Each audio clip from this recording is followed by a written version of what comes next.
नमस्कार मंडळी, आनंदी किचन या मराठमोळ्या यूट्यूब चॅनलमध्ये तुमचं अगदी मनापासून स्वागत. आज आपण कैरीचं पन्ह बघणार आहोत.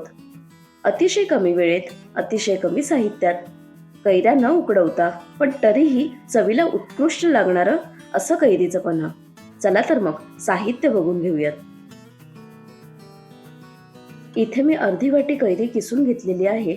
या पन्ह्यासाठी आपण कमी आंबट असणारी कैरी वापरणार आहोत. मी इथे तोतापुरी कैरीचा वापर केला आहे. त्यानंतर आपण साखर घेणार आहोत.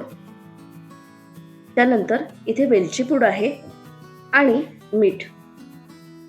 एका बाउलमध्ये आपल्याला ही कैरी काढून घ्यायची आहे. ही अर्धा वाटी कैरी आहे. यामध्ये आपण पाव वाटी साखर घालणार आहोत. तुमच्या आवडीनुसार साखर तुम्ही कमी जास्त प्रमाण करू शकता.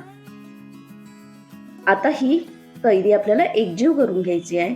साखर घातल्यामुळे या कैरीला छानपैकी पाणी सुटेल. साधारण 10 ते 12 मिनिटं आपल्याला कैरी आता व्यवस्थित झाकून ठेवायची. झाकून ठेवल्यामुळे त्याच्यात त्या साखरेचं पाणी आणि कैरी अशी एकजीव होईल. तुम्ही पाहू शकता 10 मिनिटांनंतर कैरीला इतकं असं पाणी सुटलेलं आहे.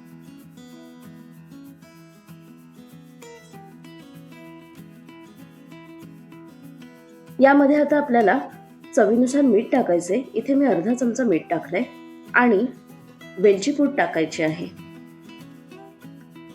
आणि हे मिश्रण एकजीव करून घ्यायचंय.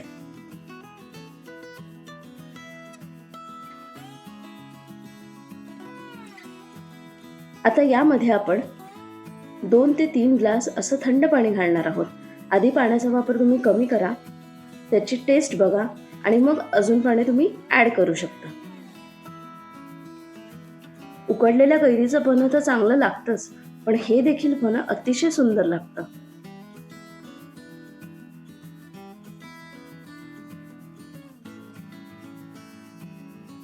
आता आपण कैरीचं पन्ह गाळून घेऊयात.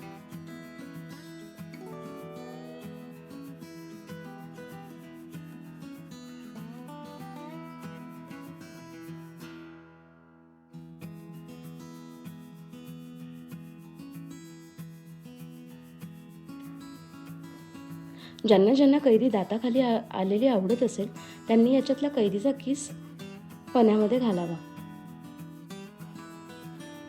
झटपट उत्कृष्ट चवीचं कैरीचं पन्ह तयार आहे.